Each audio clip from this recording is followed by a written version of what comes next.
Haigalakpa nungshigi maichakta kayat khuding tuzunglakpa mipairakpa thamoigi ihulna wakhalbu leitapom khangandaba. Madudi manungda lau tawbani gulab sanana munna khangi. Liyo amadi mairaba anigi marakta haugalakliba maipok lamai sigi haurakpham amadi loisinpham. Mai chukhalamba makhoidi maning thunglabada tungmina leisinkhre. Karisu khangdabagum thoptuna leikhre. Mairabana sumanakta lakta mamangda leplubasu ngamda. Thokiba thaudoktuna Robert Pusu chingsinma ngamdrabada khoiranglaba thawaidu puduna ngasidi famlare yamna thajadaba mafam amada nongma nongmagi matam onkiduna olakpa matam yawalda puduna lakpa achikpa yuktuda mabu unaba mi lakli tabada nungsi irumai thajaraga mafi setlaga lingsilai ton famtuna lerambada ubada thamoida ngakpana khamthengle atubu mai thongdu thokte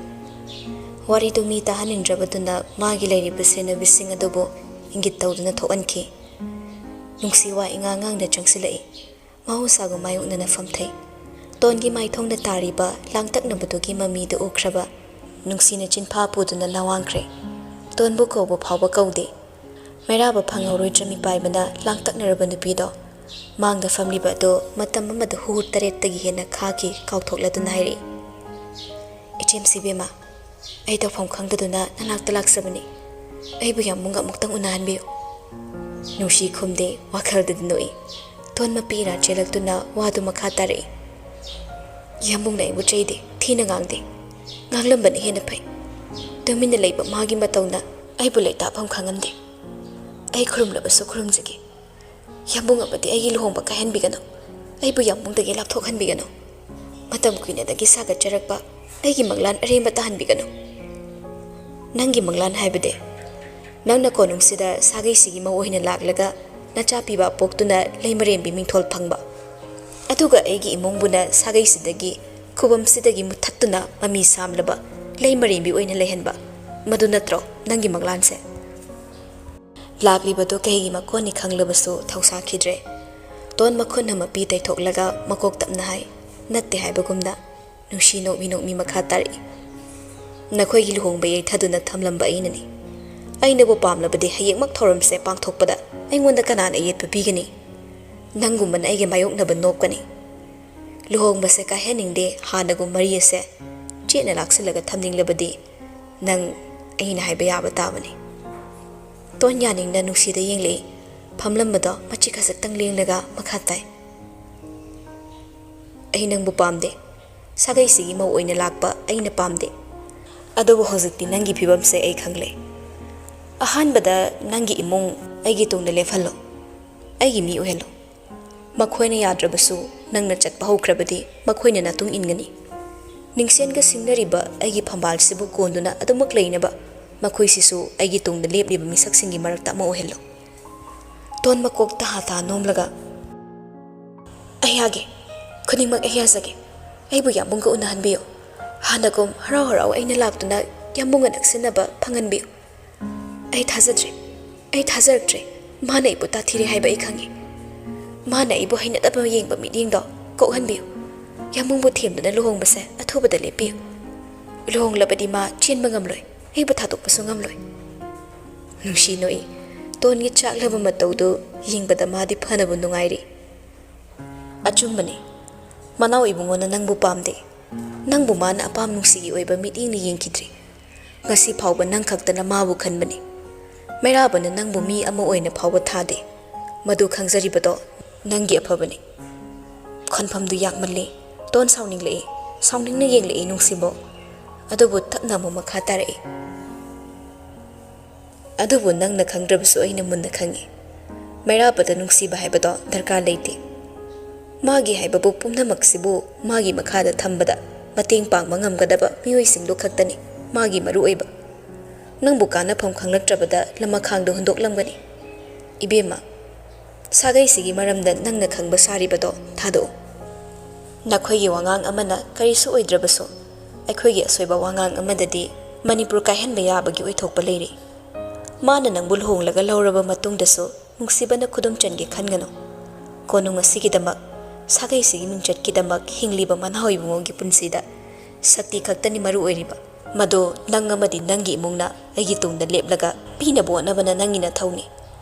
Wa launad꯭ꯔꯕꯁꯨ ꯀꯣꯅꯨꯡꯁꯤꯒꯤ ꯅꯨꯡꯗ ꯇꯞꯅ ꯇꯞꯅ ꯌꯦꯛꯅꯔꯛꯂꯤꯕ ꯅꯤꯡꯁꯦꯟꯕꯨ ꯑꯩꯈꯣꯏ ꯑꯃꯠꯇ ꯑꯣꯏꯗꯨꯅ ꯃꯥꯏꯊꯤꯕ ꯄꯤꯕꯁꯦ ꯃꯁꯤꯅ ꯄꯨꯝꯅꯃꯛꯀꯤ ꯌꯥꯏꯐꯕꯅꯤ꯫ ꯃꯥꯒꯤ ꯍꯥꯏꯕꯕꯨ ꯃꯩꯔꯥꯕꯒ ꯂꯨꯍꯣꯡꯗꯨꯅ ꯃꯅꯥꯎ ꯏꯕꯨꯡꯉꯣꯒꯤ ꯁꯤꯖ ꯑꯣꯏꯒꯦ ꯈꯜꯂꯤꯕꯁꯤꯅ ꯃꯔꯣꯏꯔꯦ꯫ ꯅꯤꯡꯁꯦꯟꯕꯨ ꯀꯤꯕꯅ ꯃꯤꯆꯪ ꯈꯣꯝꯂꯤꯕ ꯅꯨꯡꯁꯤ ꯍꯧꯈꯤꯕ ꯈꯨꯃꯟꯒꯤ ꯃꯑꯣꯡ ꯃꯇꯧ ꯀꯥꯎꯊꯣꯛꯂꯒ ꯂꯦꯞꯂꯦ꯫ ꯃꯔꯝꯗꯤ ꯈꯨꯃꯟꯒ ꯅꯤꯡꯁꯦꯟꯒ ꯌꯦꯡꯅꯔꯛꯄ ꯃꯇꯝꯗ ꯈꯨꯃꯟꯕꯨ ꯂꯥꯝꯕꯥ ꯄꯥꯕꯗꯤ ꯂꯥꯏꯅ ꯊꯣꯛꯏ꯫ ꯃꯥꯅ ꯉꯝꯗꯨꯅꯁꯨ ꯂꯥꯛꯂꯤ, ꯑꯗꯨꯕꯨ ꯅꯤꯡꯁꯦꯟꯗꯤ ꯃꯍꯥꯛꯅ ꯑꯣꯏꯅꯤꯡꯕ ꯑꯃ ꯑꯣꯏꯗꯨꯅꯁꯨ ꯂꯥꯝꯕꯥ ꯄꯥꯕ ꯈꯔ ꯋꯥꯒꯅꯤ ꯍꯥꯏꯕ ꯈꯪꯂꯗꯨꯅ ꯀꯣꯛꯇꯨ ꯁꯥꯟꯅꯔꯛꯄꯅꯤ꯫ ꯋꯥꯈꯜ ꯃꯑꯣꯟ ꯃꯑꯣꯟ ꯈꯟꯗꯨꯅ ꯐꯝꯂꯤꯕ ꯇꯣꯟꯕꯨ ꯍꯥꯏꯐꯦꯠꯇꯪ ꯌꯦꯡꯂꯝꯂꯒ ꯅꯨꯡꯁꯤ ꯃꯀꯥ ꯂꯥꯝꯅ ꯅꯣꯛꯊꯣꯛꯂꯗꯨꯅ ꯃꯥꯏꯊꯣꯡꯗꯨ ꯁꯛꯇꯝ ꯑꯃ ꯂꯥꯡꯈꯤꯗꯨꯅ ꯅꯨꯡꯁꯤꯅ ꯍꯥꯏꯔꯛꯏ, "ꯀꯔꯤꯁꯨ ꯆꯥꯔꯛꯑꯝꯈꯤꯔꯣꯏ, ꯆꯥꯅꯤꯡꯕ ꯂꯩꯔꯤꯕ ꯃꯤꯁꯤꯡꯁꯤꯗ ꯈꯪꯍꯜꯂꯨ꯫ ꯅꯪꯅ ꯀꯣꯅꯨꯡꯗ ꯂꯥꯛꯅꯤꯡꯕ ꯃꯇꯝꯗ ꯂꯥꯛꯄꯗ ꯑꯊꯤꯡꯕ ꯂꯩꯇꯦ꯫ ꯆꯪꯅꯤꯡꯕ ꯃꯐꯝꯗ ꯆꯪꯉꯨ, ꯅꯪꯅ ꯇꯧꯅꯤꯡꯕ ꯇꯧ, ꯃꯗꯨꯗ ꯊꯤꯡꯂꯛꯄ ꯃꯤ ꯑꯩ ꯋꯥꯔꯤ ꯁꯥꯒꯦ." ꯋꯥꯍꯩꯗꯨꯗ ꯇꯥꯕꯗ ꯇꯣꯟ ꯊꯃꯣꯏꯗ ꯍꯔꯥꯎꯕꯅ ꯂꯝ ꯌꯧꯔꯦ꯫ ꯂꯣꯌꯨꯝꯕꯅ ꯍꯟꯅ ꯌꯦꯡꯗ꯭ꯔꯕ ꯅꯨꯡꯁꯤ ꯀꯔꯤ ꯋꯥꯈꯜꯗ ꯄꯣꯡꯂꯤꯕꯅꯣ ꯈꯪꯗꯦ꯫ ꯃꯩꯔꯥꯕꯅ ꯍꯟꯅ ꯌꯦꯡꯗ꯭ꯔꯕ ꯈꯨꯃꯟ ꯏꯕꯦꯝꯃ ꯄꯨꯛꯅꯤꯡ ꯅꯨꯡꯉꯣꯜꯂꯤꯕꯗꯣ ꯈꯟꯖꯤꯜꯂꯨꯕꯗ ꯏꯀꯥꯏꯅꯤꯡꯉꯥꯏꯅꯤ꯫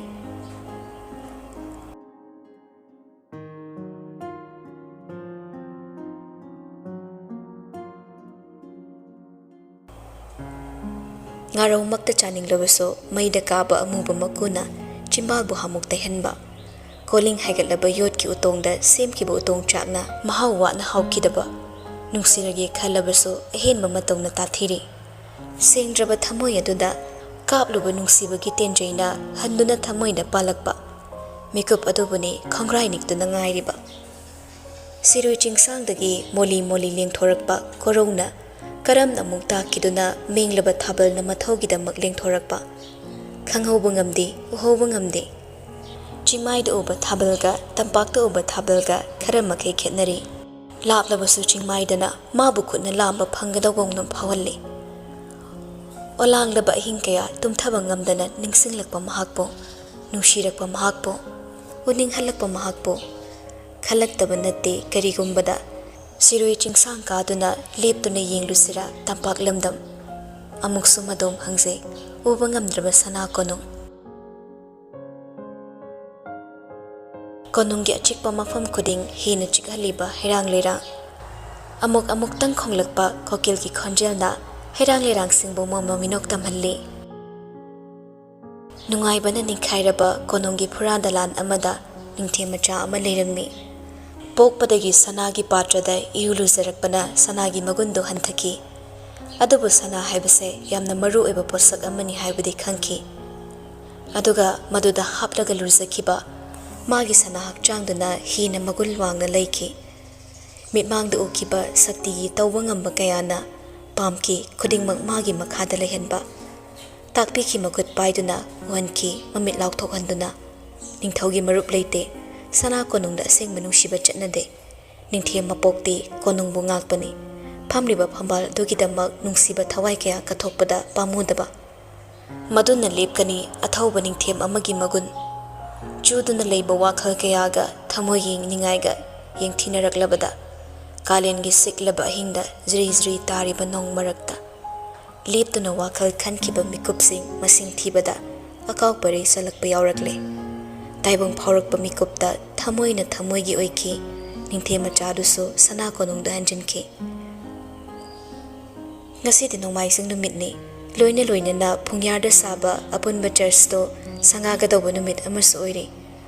ꯎꯈ꯭ꯔꯨꯜꯒꯤ ꯃꯐꯝ ꯑꯃ ꯑꯣꯏꯔꯤꯕ ꯄꯨꯡꯌꯥꯔ ꯑꯃꯗꯤ ꯃꯅꯥꯛ ꯅꯛꯄ ꯈꯨꯟꯁꯤꯡꯗ ꯇꯥꯔꯤꯕ ꯆꯤꯡꯃꯤꯁꯤꯡꯒꯤꯗꯃꯛ ꯁꯔꯀꯥꯔꯅ ꯑꯄꯨꯟꯕꯒꯤ ꯑꯣꯏꯅ ꯁꯥꯕ ꯆꯔꯆꯅꯤ꯫ ꯇꯥꯡꯈꯨꯜ ꯈꯛꯇ ꯅꯠꯇꯅ ꯑꯇꯩ ꯆꯤꯡꯃꯤ ꯖꯥꯇꯤ ꯄꯨꯟꯅ ꯏꯁꯣꯔ ꯈꯨꯔꯨꯝꯃꯤꯟꯅꯅꯕ ꯈꯨꯗꯣꯜ ꯇꯝꯂꯤꯕꯅꯤ꯫ ꯑꯔꯥꯞꯄꯗꯒꯤ ꯂꯥꯛꯄ ꯀꯌꯥꯁꯨ ꯉꯁꯤꯗꯤ ꯄꯥꯛꯂꯕ ꯀ꯭ꯔꯥꯎꯟꯗꯨꯗ ꯊꯣꯏꯆꯥꯏꯅꯅ ꯂꯩꯔꯤ꯫ ꯀꯥꯝꯖꯣꯡ ꯗꯤꯁꯇ꯭ꯔꯤꯛꯀꯤ ꯕꯣꯔꯗꯔꯒ ꯅꯛꯅꯕ ꯈꯨꯜꯗ ꯇꯥꯕ ꯎꯈ꯭ꯔꯨꯜꯒꯤ ꯃꯐꯝ ꯀꯌꯥꯗ ꯃꯆꯤ ꯃꯆꯤ ꯈꯨꯟꯗꯥꯔꯤꯕ ꯑꯥꯏꯃꯣꯜ, ꯂꯝꯀꯥꯡ, ꯃꯔꯤꯡ, ꯔꯣꯡꯃꯩ ꯍꯨꯞꯇꯨꯅ ꯂꯥꯛꯂꯒ ꯅꯨꯡꯉꯥꯏꯕ ꯃꯤꯀꯨꯞꯇꯣ ꯁꯔꯨꯛ ꯌꯥꯔꯤ꯫ ꯁꯔꯀꯥꯔꯒꯤ ꯃꯥꯏꯀꯩꯗ ꯀꯠꯈꯤꯕ ꯕꯥꯔꯇꯣꯟꯗꯨꯗ ꯃꯅꯥꯎ ꯏꯕꯨꯡꯉꯣꯒꯤ ꯁꯔꯨꯛꯁꯨ ꯍꯦꯛ ꯊꯨꯡꯕꯤꯔꯦꯗꯣ꯫ ꯂꯤꯌꯣ ꯌꯥꯝꯅꯗꯤ ꯌꯥꯅꯤꯡꯈꯤꯗꯦ, ꯑꯗꯨꯕꯨ ꯑꯄꯨꯟꯕ ꯎꯈ꯭ꯔꯨꯜꯒꯤ ꯃꯤꯐꯝꯗꯨꯗ ꯅꯍꯥ ꯄꯥꯈꯪ ꯃꯥꯅ ꯌꯦꯠꯂꯨꯕ ꯃꯇꯤꯛ ꯅꯠꯇꯦ ꯈꯜꯂꯒ ꯇꯨꯃꯤꯟꯅ ꯂꯩꯈꯤ꯫ ꯁꯥꯎꯕꯤꯒꯅꯨ ꯌꯥꯝꯕꯣꯡ, ꯂꯝꯕꯤ ꯄꯔꯦꯡꯗꯒꯤ ꯍꯧꯔꯒ ꯃꯤ ꯂꯩꯕ ꯑꯗꯨꯝ ꯍꯧꯔ ꯃꯥꯜꯂꯦ, ꯍꯦꯂꯤꯀꯣꯞꯇꯔꯗ ꯆꯠꯂꯒ ꯃꯐꯝꯗꯨ ꯈꯛꯇꯗ ꯂꯩꯔꯨꯕꯗꯣ ꯅꯨꯡꯉꯥꯏꯔꯣꯏ ꯈꯟꯅ ꯒꯥꯔꯤꯗ ꯑꯣꯏꯅ ꯆꯠꯂꯣꯅ ꯇꯥꯛꯄꯤꯔꯛꯄꯅꯤ ꯌꯥꯃꯨꯡ ꯁꯅꯈ꯭ꯌꯥꯅ ꯅꯀꯣꯟꯅ ꯊꯤꯕꯗꯨꯒ ꯑꯗꯨꯛ ꯁꯥꯡꯅ ꯅꯉꯣꯟꯗ ꯀꯅꯥꯅ ꯑꯦꯛꯁꯄ꯭ꯂꯦꯟ ꯇꯧ ꯍꯥꯏꯒꯦ ꯒꯥꯔꯤꯗ ꯆꯠꯂꯗꯧꯕ ꯅꯠꯇ꯭ꯔꯣ ꯐꯔꯦ ꯑꯗꯨꯗꯤ ꯆꯨꯝꯅ ꯊꯧꯔꯣ ꯈꯣꯡꯗꯣꯔꯛꯄꯗꯣ ꯑꯣꯟꯊꯣꯛꯅ ꯍꯥꯎꯈꯤꯗ꯭ꯔꯦ ꯅꯥꯎꯕ ꯃꯕꯨꯛꯀ ꯄꯦꯛ ꯍꯦꯛ ꯊꯥꯡꯒꯠꯈꯤꯗꯨꯅ ꯆꯨꯝꯗ꯭ꯔꯤꯡ ꯐꯝꯈ꯭ꯔꯦ ꯆꯩꯊꯥꯕꯗ ꯊꯧꯔꯣ ꯍꯥꯏꯅ ꯏꯪꯒꯤꯠ ꯇꯧꯏ ꯉꯁꯤꯅ ꯁ꯭ꯀꯣꯔꯠ ꯈꯔ ꯍꯦꯜꯂꯤ ꯁ꯭ꯀꯣꯔꯠ ꯇꯣꯡꯕ ꯒꯥꯔꯤꯅ ꯇꯨꯡꯗ ꯃꯥꯡꯗ ꯆꯠꯂꯒ ꯃꯌꯥꯏꯗ ꯊꯧꯔꯤ ꯑꯗꯨꯕꯨ ꯍꯩꯅ ꯁꯤꯡꯅ ꯂꯤꯠꯁꯤꯜꯂꯛꯇꯨꯅ ꯀꯣꯅꯨꯡꯒꯤ ꯒꯦꯠꯇ ꯂꯦꯞꯂꯝꯕ ꯔꯣꯕꯠ ꯄ꯭ꯔꯕꯞ ꯆꯪꯁꯤꯜꯂꯛꯂꯒ ꯃꯩꯔꯥꯕ ꯇꯣꯡꯕ ꯒꯥꯔꯤꯗ ꯈꯥꯝꯍꯜꯂꯤ ꯒꯥꯔꯤ ꯊꯧꯅꯔꯛꯄꯒꯤ ꯏꯆꯤꯟ ꯆꯤꯟꯕ ꯃꯔꯛꯇꯨꯗ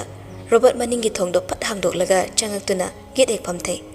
ꯑꯗꯨꯒ ꯆꯩꯊꯥꯕꯗ ꯍꯥꯏꯔꯛꯏ ꯇꯥ ꯆꯩꯊꯥꯕ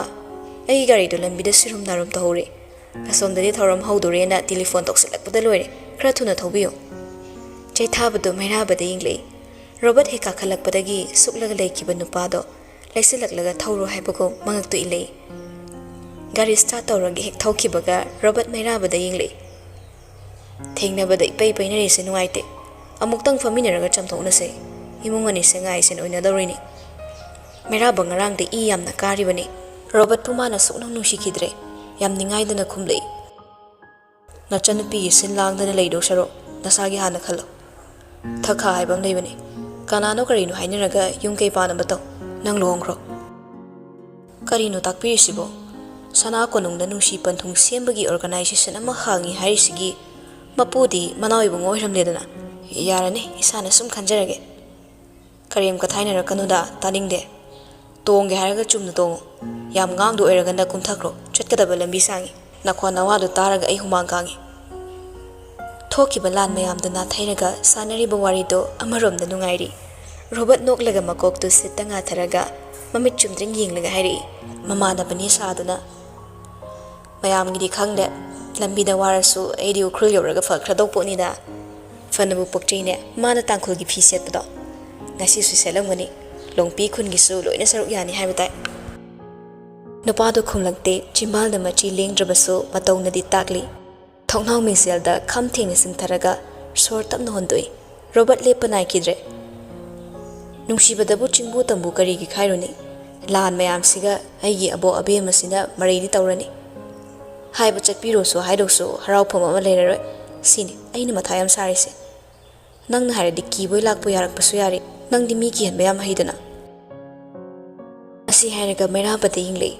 ꯅꯨꯄꯥꯗꯨ ꯁꯨꯛꯈꯨꯝ ꯍꯦꯛ ꯈꯨꯝꯂꯛꯇ꯭ꯔꯦ ꯑꯃꯗꯨꯗꯤ ꯃꯈꯥꯗ ꯇꯥꯔꯛꯂꯤ ꯃꯤꯀꯨꯞ ꯈꯔꯗꯤ ꯑꯩꯅ ꯈꯨꯃꯟ ꯅꯪꯅ ꯅꯤꯡꯊꯦꯝ ꯁꯨꯝꯕ ꯀꯥꯟꯅꯗꯕ ꯊꯥꯛ ꯃꯌꯥꯝꯁꯦ ꯀꯥꯊꯣꯛꯂꯒ ꯏꯃꯥꯟꯅꯕ ꯃꯁꯦꯟ ꯋꯥꯔꯤ ꯉꯥꯡꯅꯁꯦ ꯑꯩ ꯉꯔꯥꯡꯗꯤ ꯋꯥꯈꯜ ꯈꯟꯕꯗ ꯑꯍꯤꯡꯒ ꯇꯨꯝꯗ꯭ꯔꯦ ꯍꯣꯠꯂꯤꯕ ꯑꯪꯀꯁꯤꯅ ꯐꯣꯜ ꯁꯨꯝ ꯇꯥꯔꯛꯇ꯭ꯔꯗꯤ ꯑꯩ ꯉꯥꯎꯔꯒ ꯎꯈ꯭ꯔꯨꯜꯗ ꯂꯦꯞ ꯂꯩꯔꯨꯕ꯭ꯔꯥ ꯈꯪꯗ꯭ꯔꯤ ꯀꯣꯐꯤ ꯑꯃꯁꯨ ꯇꯣꯜꯂꯤꯕꯅꯤ ꯃꯥ ꯍꯟꯗꯛꯇꯤ ꯃꯩꯔꯥꯕ ꯃꯃꯥꯏꯗꯨ ꯂꯩꯁꯤꯜꯂꯛꯂꯒ ꯅꯨꯡꯁꯤꯗꯅ ꯍꯪꯂꯛꯏ ꯅꯣꯏꯗꯤ ꯋꯥꯔꯤꯗ ꯀꯣꯐꯤꯒ ꯌꯧꯔꯕꯣꯏꯔꯦ ꯑꯩꯅ ꯊꯛꯁꯤ ꯍꯥꯏꯕꯅꯤ ꯈꯪꯗꯤ ꯂꯤꯌꯣꯁꯤꯅ ꯃꯆꯜ ꯅꯨꯄꯤꯁꯦ ꯐꯤꯖꯤꯗ ꯀꯤꯔꯒ ꯆꯠꯄ ꯍꯧꯔꯛꯄꯁꯤꯗ ꯇꯧꯐꯝ ꯑꯃ ꯈꯪꯗ꯭ꯔꯦꯅꯤ ꯁꯣꯛꯅꯔꯤꯕ ꯂꯥꯟꯒꯤ ꯊꯥꯡ ꯇꯦꯟ ꯃꯔꯛꯁꯤꯗ ꯃꯥꯒꯤ ꯋꯥꯈꯜ ꯈꯟꯕꯁꯦ ꯀꯣꯛ ꯌꯥꯝ ꯅꯤꯡꯍꯜꯂꯤ ꯋꯥꯍꯩꯗꯨꯗ ꯅꯥꯎꯕꯗꯤ ꯍꯨꯃꯥꯡ ꯀꯥꯡꯂꯤ ꯉꯔꯥꯡ ꯄꯤꯈꯤꯕ ꯅꯨꯄꯤ ꯃꯨꯟꯕꯒꯤ ꯎꯄꯥꯏ ꯃꯌꯥꯝꯗꯨ ꯅꯤꯡꯁꯤꯡꯂꯛꯏ ꯃꯩꯔꯥꯕꯗꯨ ꯇꯥꯅꯤꯡꯂꯝꯂꯣꯏ ꯍꯥꯏꯕ ꯈꯪꯉꯤ ꯒꯥꯔꯤꯒꯤ ꯑꯌꯥꯝꯕ ꯈꯣꯟꯖꯦꯜꯗ ꯐꯅ ꯁꯥꯡꯅꯗꯤ ꯊꯧꯔꯛꯂꯕꯅꯤ ꯅꯥꯎꯕꯗꯨ ꯐꯂꯞ ꯌꯦꯡꯂꯛꯏ ꯔꯣꯕꯠꯁꯨ ꯎꯝꯁꯥꯏ ꯁꯥꯏꯗꯨꯅ ꯉꯥꯡꯂꯤ ꯃꯩꯔꯥꯕ ꯁꯨꯝ ꯆꯠꯊꯣꯛꯈꯤ ꯃꯁꯥꯗꯨ ꯊꯣꯛꯅꯥꯎ ꯃꯈꯣꯡꯗ ꯅꯞꯇꯨꯅ ꯐꯝꯂꯦ ꯇꯥꯅꯤꯡꯗ꯭ꯔꯦ ꯈꯪꯕꯅ ꯅꯥꯎꯕ ꯒꯥꯔꯤꯗꯨꯗ ꯀꯅꯦꯛ ꯇꯧꯔꯤꯕ ꯔꯦꯗꯤꯑꯣꯗ ꯑꯣꯟ ꯇꯧꯏ ꯂꯥꯏꯕꯛ ꯃꯥꯅ ꯊꯤꯔꯁꯨ ꯅꯣꯡꯗꯝꯕ ꯃꯥꯅ ꯐꯠꯇ꯭ꯔꯁꯨ ꯂꯥꯛꯂꯝꯃꯤ ꯏꯁꯩ ꯑꯃ ꯃꯤꯁꯇꯔ ꯂꯛꯀꯤ ꯄꯤꯌꯥꯔꯤ ꯁꯤꯅꯦꯃꯥ ꯑꯗꯨꯗ ꯍꯃꯝ ꯁꯗꯥꯅꯟꯗ ꯑꯃꯗꯤ ꯁꯔꯤꯇꯥ ꯒꯁꯃꯤꯔ ꯑꯅꯤꯒꯤ ꯁꯩꯁꯛꯇ ꯁꯤꯔꯣꯏ ꯆꯤꯡꯁꯥꯡ ꯊꯠꯄꯤꯔꯝꯃꯨ ꯅꯪꯅ ꯑꯩꯒꯤ ꯆꯥꯅꯕꯤꯒꯤ ꯃꯥꯏꯀꯩ ꯈꯨꯗꯤꯡ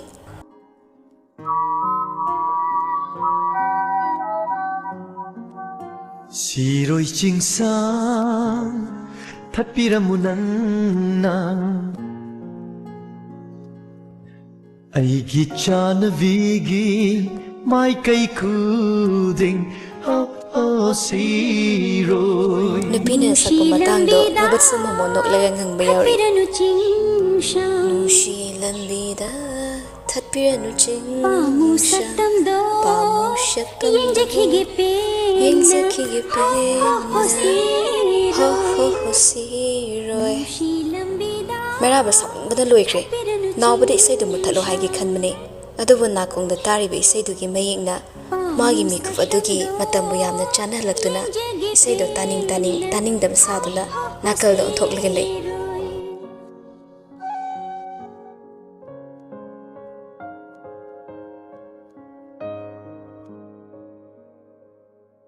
Khoidang taba samlang do nakan da khara khonggatlaga tungda pikpa cliff amna chapi maithong du kerap tawi chingi ningol gi haunasa nungshana khazike bada khazai du taidrabaso ngangli kaya da thot nauriba kolap tobo khudangna khuning yoba amu phritumane mamana khwaidagi phazare khanna puthoraktuna ningthina setpirakba phanek adune ngasidi phanek aduga chanaba amunba komla machude yaksinba machu mamin yanaba ina phidumasu yanbu inboi tauri Church mamangi ground da khundagi lakpa mi khuding muk tinduna leire mafam dodi pumnong nobana mamagi fizi paiduna kirup sali mawa ubada pakhang singna yengkibadagi mifam hongnade laptakna leiramba awonda prapap changsilaklaga khudang du pairi abu thanring kachang siputuna chatkanune imphal da yimi sing lakraga makhoi bakana ne welcome tokira maring sing rongmai sing ne sa sing ti leptuna ngai ba hokrabni Aikhoi gidi kaise haituna leikre makhoi bu kanana okira ai kachang bu pokhrege ko thaba macha da yinglei chalo ibema nabung sisters manung da ne kana no wari sagani changki ima wari khra tawraga icha gi tung ilake makhoi bu okpada tangkhul gi lengyan amata su yandrabadi lakli ba singdugi mamang da haunadre as ima ai laizaw hai amadi hayo anamani adubo awona khudap laktuna konboi chingbai prabha phekta pokre yoksilai mathang gari paring lengyan yan batali haina leramba tangkhul leisabi singdo imphal dagi lakpa singdagi marakta yaurakpa masak phajaba pakhang singdo obada amamam tap paituna chenki awona laisabu chingi nupidu yadi muktuna lei as ai talliba awon sumlepke moi asuk amrei sibo moi tawsano yengdang yengsi Karigi leptuna leikadra amaigi machelna makhoi bu welcome tawradi makhoi siam haraugani hauzik ausilakpase makhoina tawrabado mathangde khoi changse tamgi masak phasaba pakhang yaurabadi aisu yengningbani ne madu phaulai se haningde haina matamde hausan khibana bhaldagi lakadaba mi surakle makhal mathelni machu ne maring singi phizol rongmai sing tangkhulgi pakhang leisabi sing aduna paklaba lampak tuda paring leptuna leibado makhal mathengi leirang suna salaba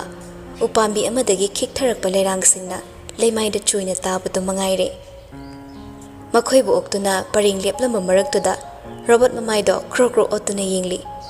magi matoduna merabana yenglaga thiriba mido kanano khangbana khidau sawgali gari do mathang khamkhre lakli bado ningthaugi manang ni haiduna leisabi singdo chibon ngangnerakle wahi du taraga agon nakan da libriba nupiduna pairiba lengyan phido tap laklaga laisada kitnamsili nupido wa ama tairakte gari do khamne le yaurok escort singdo mathang kumtharaklaga chap lepi mamit mana krokro otuna merabana kumlagi khanna masadu machi hek lengbaga Robert ipapa khana khudang phari ngai khone nangbo ei bi oksilaga mi holga se mathong maram khangaktre okhrilsi sum nungshire